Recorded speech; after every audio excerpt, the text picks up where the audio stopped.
Guro. Iha, tandaan mo, ganyan talaga. Kapag maganda, kadalasan hindi matalino. Guro. Kapag matalino naman, madalas pangit. Maria. Ganun po pala, ma'am. Guro.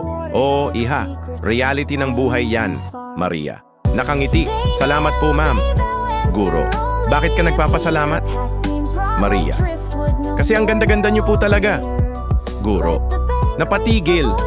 Oy, parang gusto kong ibagsak grades mo ah. Maria. Taranta. Ay hindi po, ma'am.